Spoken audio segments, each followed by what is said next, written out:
దయచేసి ఢిల్లీ స్టేషన్ దగ్గర ఏదైతే హోటల్స్ ఉన్నాయో మీరు వాటి జోలికి వెళ్ళకండి. ఎంత గలీజ్ ఉన్నాయంటే సమ్వేర్ సీసీ కెమెరాస్ కూడా ఉంటాయి. లిటరల్లీ మేము చెప్పులు వేసుకొని అంతే కూర్చున్నాము. ఎంత గలీజ్ ఉందంటే ఇంకా చాలా ప్లేసెస్ ఉన్నాయి. మాకు దరిద్రం కొద్దీ ఏమంటారు బ్యాడ్ లక్ వల్ల అక్కడ డ్రాప్ చేశాడు. చిండు ఈలోపు బాగుంది హోటల్ వెళ్దామని, సరే 4 అవర్స్కే కదా ఏదైతే అదే అని వెళ్ళాము. వన్స్ ఒక్కసారి రూమ్లోకి వెళ్ళినాక ఘోరం అంటే ఘోరం ఉండే. బయట నుంచి చూసి మీరు గెస్ అయితే చేయకండి. బయట నుంచి రూమ్ చాలా బాగుంది, కానీ లోపలికి వెళ్తేనే.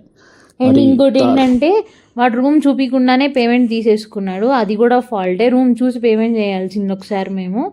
వాడు ఏంటంటే సర్లే మేము కూడా 4 అవర్స్కే కదా అన్నట్టు వెళ్ళాము. కానీ 4 అవర్స్ కదా 4 మినిట్స్ కూడా అట్లాంటి రూముల్లో ఉండడం చాలా దారుణం. సో హోటల్ చెక్అవుట్ అయ్యాము. ఐఎస్బిటి కాశ్మీరీ గేట్కి ఆటో తీసుకొని వెళ్తున్నాము. ఎండ సెగ కొడుతుంది. ఆల్మోస్ట్ 8:30 అలా అవుతుంది. చూడండి, ఇక్కడ ట్రాఫిక్ తప్పించుకోవడానికి ఫుట్పాత్ మీద బండ్లు వేసుకొని వెళ్తున్నారు. సో కాశ్మీరీ గేట్ రీచ్ అయ్యాం. బేసిక్గా ఢిల్లీలో పొద్దున ఎప్పుడు అంటే 5-6కి సన్సెట్ అవుతుంది. అప్పుడు ఎండ కూడా ఈవినింగ్ 8:30 దాకా సెగ్గొడుతుంటే ఘోరంగా అంటే ఘోరంగా ఉంది.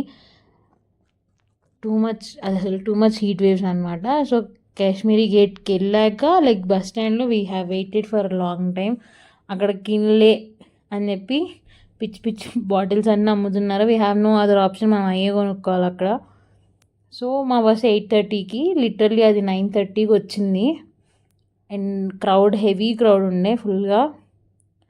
ఈ క్రౌడ్లో ఇంకొక ఇదేంటంటే వర్షం. ఈ సడన్ క్లైమేట్ చేంజెస్ ఎన్నో అర్థం కావట్లేదు. అప్పుడే వాన, అంతలోనే ఎండ, అంతలోనే హీట్ వేవ్స్, అన్ప్రెడిక్టబుల్ అనమాట. సో అట్లా వెళ్తా సాగిపోయింది ఢిల్లీలో జర్నీ.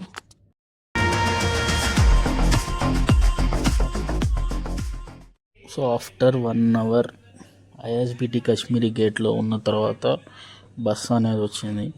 బస్సు వచ్చే లోపల మల్టిపుల్ టైమ్స్ నాకు కాల్ చేస్తూనే ఉన్నాడు అతను. సార్ మీరు ఉన్నారా, ప్లాట్ఫామ్ రీచ్ అయ్యారా, ప్లాట్ఫామ్ 8-9 మధ్యలో ఉండండి, బస్సు అక్కడికి వస్తుంది అని. ఆల్మోస్ట్ 1 అవర్ తర్వాత బస్సు వచ్చింది. బస్సు ఎక్కిన వెంటనే మనకి వాటర్ బాటిల్ మీరు ఏదైతే చూసారో అది ఇచ్చాడు. అది దివ్యాజల్ పతాంజలి వాళ్ళది. అండ్ బస్ డ్రైవరు కంటిన్యూస్గా ఫోన్ మాట్లాడుతూనే ఉన్నాడు స్టార్ట్ అయిన కాడి నుంచి. ట్రాఫిక్ అయితే హెవీ ఉంది, వర్షం కూడా హెవీ ఉంది.